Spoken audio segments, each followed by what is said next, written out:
And welcome to the CodeX Cantina, where I am Una. Merry Christmas! Crypto. I have to tell you, did you know what my son calls you? So he gave you a first name.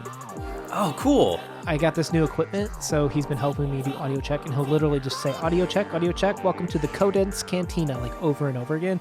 You know what he literally introduces himself as his co-host. I'll go, I am Una. He goes, and I am Boris Crypto.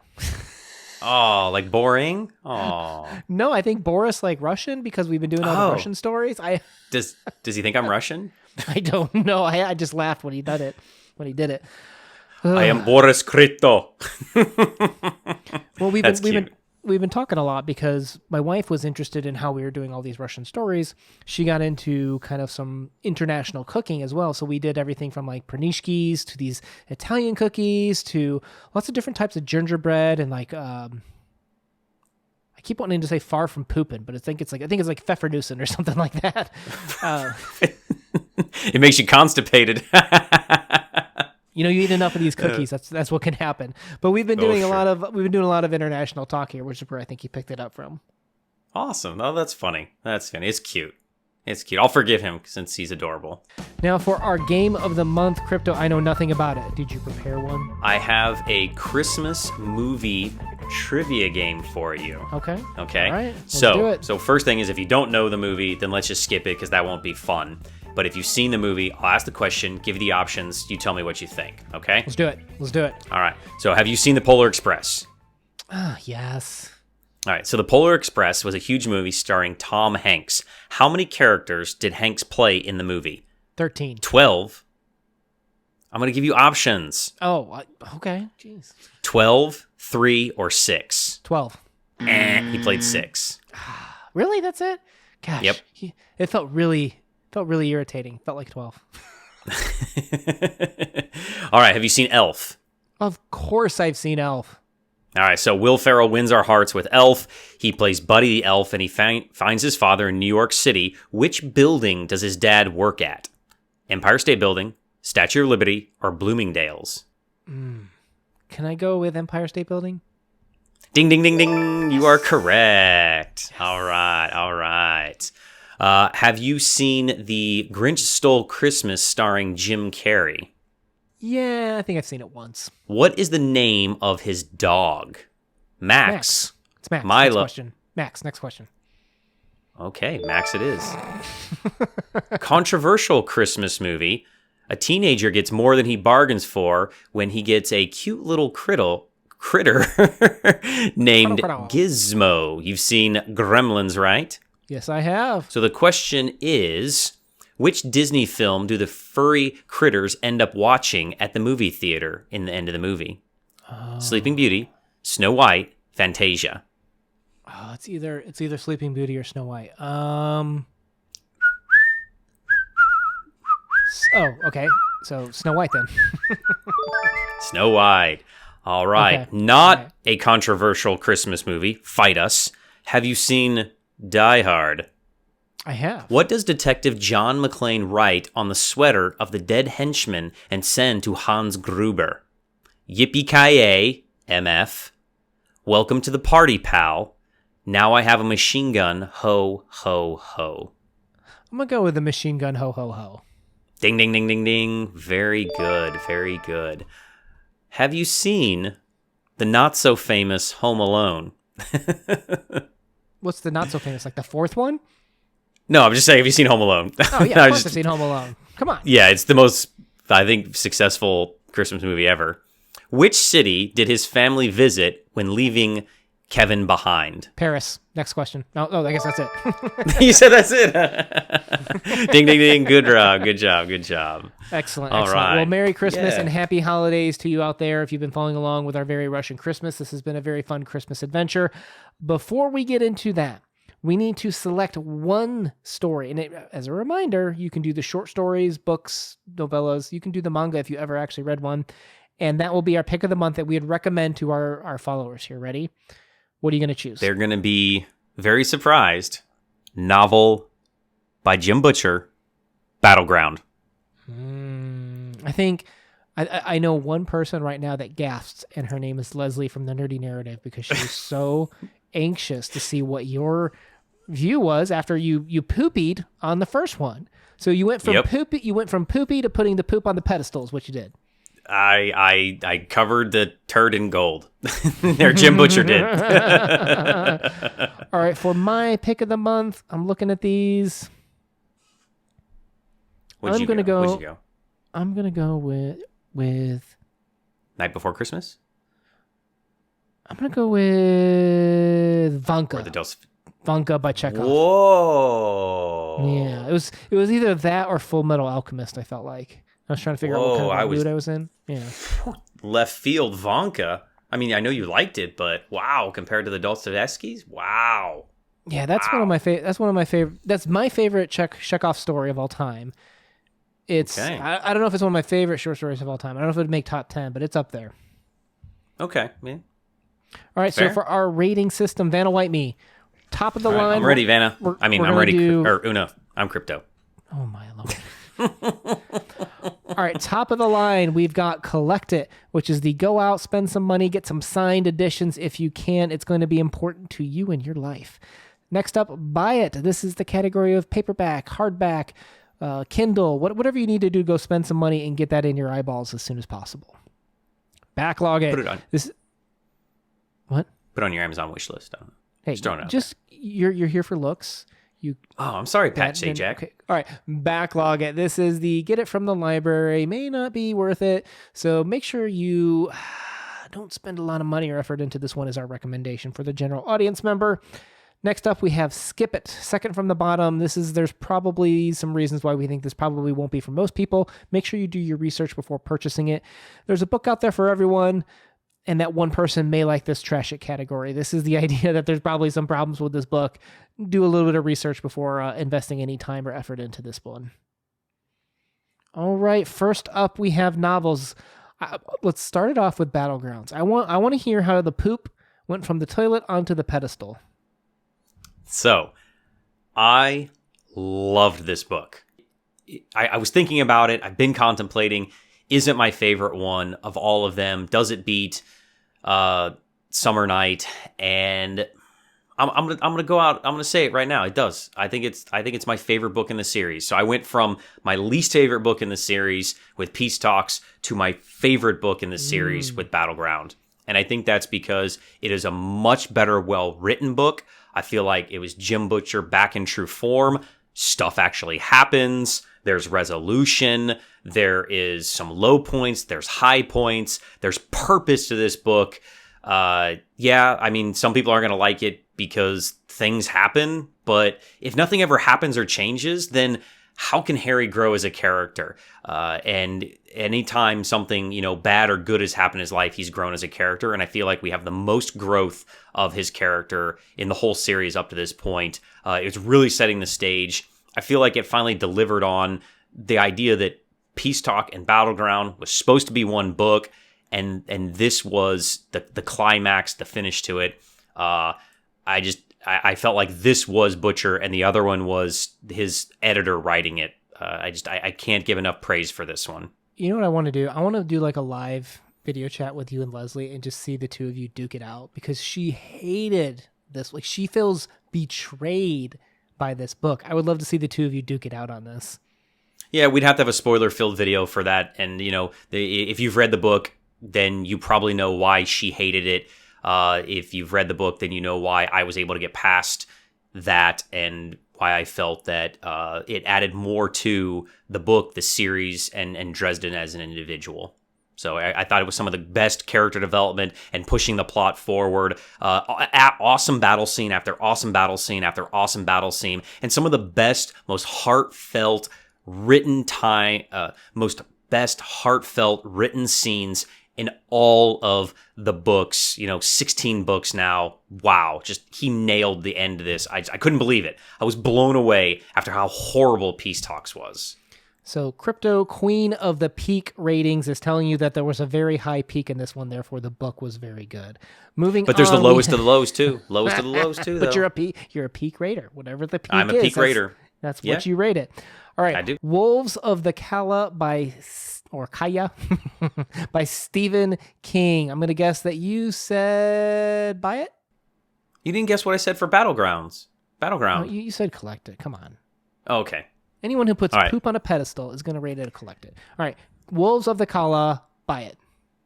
Yeah, buy it. I think this is a good solid entry, and it might be my favorite of the Dark Tower series now. I thought that it was a lot of fun. I will say that. It was a lot of fun. I would add on, I'm also very glad we took a break. I feel like if we hadn't taken a break after Wizard and Glass, I probably would have felt more drained.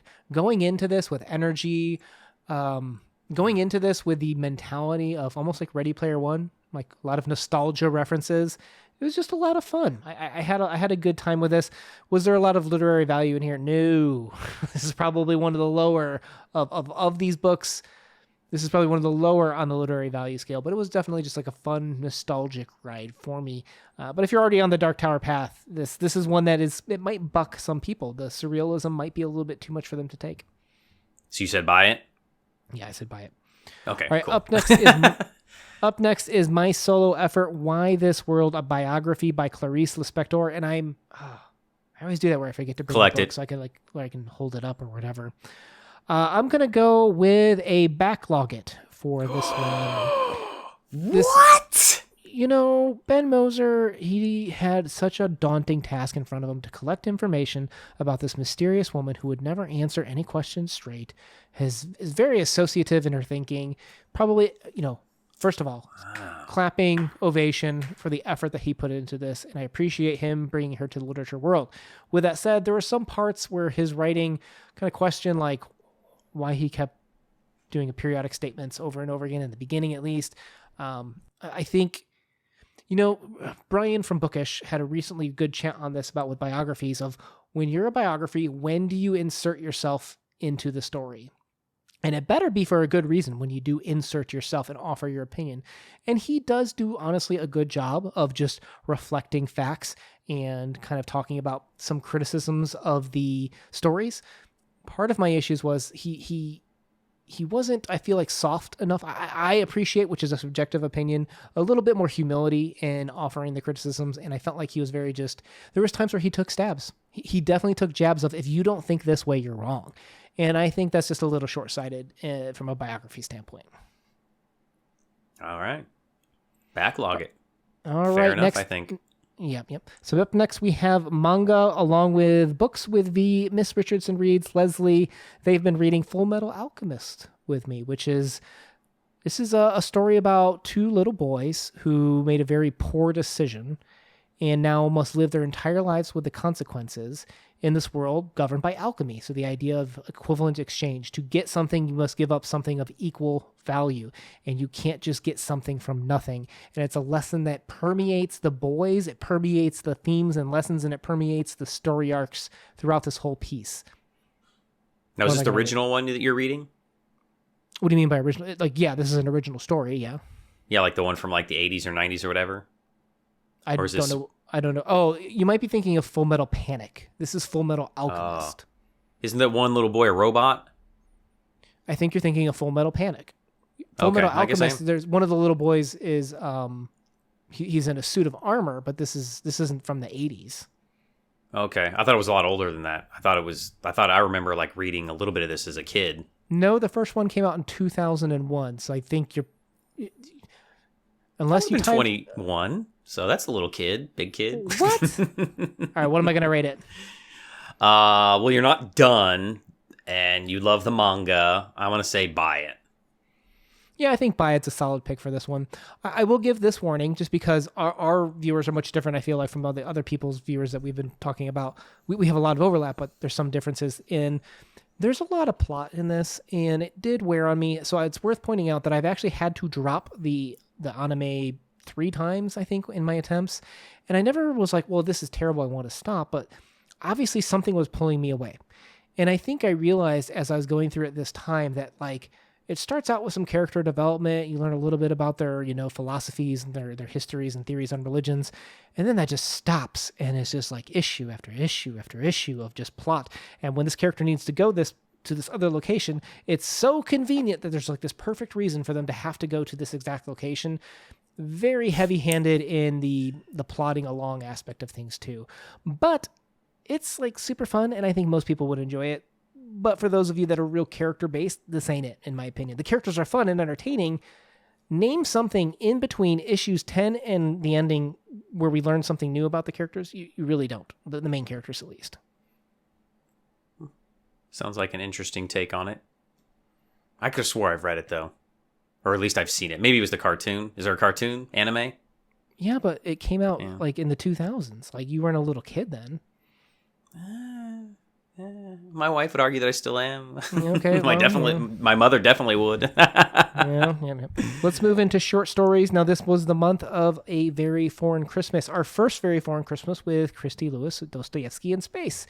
The idea is we look at the same Christmas stories over and over again. Let's experience a different culture's Christmas. Yeah, so right? I was kind of thinking about that. I was like, can I just give one rating for all of them? Because I think that you should buy it. I think you should buy this book. Let's do it. Let's just do one rating for all of these, because I think if you watch our stories, you get an idea for how we'd recommend or not recommend them. And I think it's a highly individualistic experience that some people are like, Christmas means joy. You can die and go jump off in a cliff if it's sad. Well, this isn't for you. Yeah, I don't think like my sister would enjoy reading these. She's become more of an avid reader. And I don't think that she would like this. She likes Elf, and she likes Christmas Vacation, and she has 18 Christmas trees in her house, and she loves decorating and cooking and doing, hot chocolate, bomb things and stuff. She loves all of that stuff. And I don't think that she would get a lot of value out of this. But I think that if you're looking for experiencing a different culture's interpretation of Christmas or how they value this holiday season in particular, then I think it's worth a buy. The book is not that expensive, and you can kind of peruse through it, use our videos as guides. And I think there is definitely literary value and cultural value, more importantly. Yeah, I think this has been a big year for what people ought to be doing, which is listening. There's a lot of different ways to listen. I don't think this is the first thing you should start listening on, but this is how we decided on our BookTube channel, where we've been really getting into Russian literature. This is one of our ways to listen beyond just the greatest stories and the greatest writers, what's maybe a theme, like a holiday, that we can gather stories around and try to absorb maybe some differences.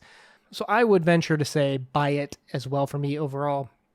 But if you will allow me, since I already chose Vanka as my one short story for this one, would you indulge me in picking one of these stories as your pick of the lot, like the pick of the very foreign Russian stories? What would be the one Russian story? I said Vanka. What would you say if you're going to pick from these 8? What would you go recommend them they read? I will tell you, but I want you to guess first. I think that you can get it. Can I ask a question? Oh, now you want a clarifying question? I want to clarify. Sure. You're making okay. Yeah. Is your reason based on logic or based on emotions? Emotions. I think you are going to recommend. It's either in my opinion, I think you're going to either say Gogol or Zoshchenko, because Zoshchenko is the most Christmassy. So, are you going for that logical route, or are you going for the zany, which not everybody wants zany, with Gogol? I think you said New Year's Tree, playing it safe, Mikhail, Zoshchenko. Yeah, I think that's the most logical choice.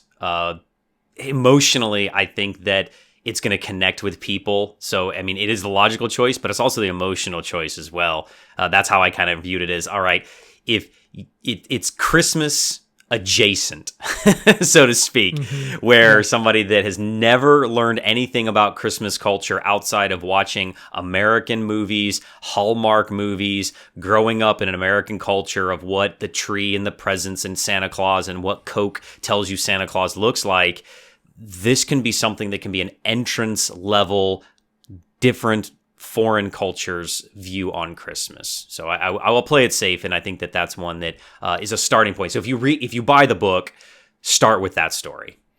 Yeah, I would agree. Overall, yours is the safer option. Mine is definitely more aggressive. When I recommend Vanka by Chekhov, I'm picturing a guy that's like really into literature and does short stories this isn't like his first foray into it. So I'll add that little proviso onto that recommendation with that. I guess I'm thinking of, if you buy this book and you're sitting down to teach your children about different cultures, to broaden their horizons and be like, all right, we've learned about this and we've learned about this, and now we're doing these cultural studies for Russian Christmas, maybe start with that story. That's how I kind of thought about it. Well, all right, guys. Hopefully you had some fun reading here in December, and we hope 2021 is going to be even more awesome for you. We'll have kind of like a read-along announcement here, where we're going to post a lot of options of videos of like, hey, would anyone be interested in reading this with us? Is this something that you could fit into your schedule? And we'll talk about potentially kind of partnering up and doing some things for our 2021 goals. And then we'll also have our January Tibber coming up soon, which if you followed us last January, we had a really awesome time with looking for the greatest short story of all time. So we do nothing but short stories in January, with the idea of what are the short stories that people say are the best. We want to read the best short story of all time, and we're going to be looking for it this January. So if you haven't ever read short stories, this is a good place to jump in and know that you're going to get some golden nuggets in there. So with that said, if you're down for literature adventures like this, make sure you hit that subscribe button. We post videos 2 to 3 times a week. Una out. Happy holidays.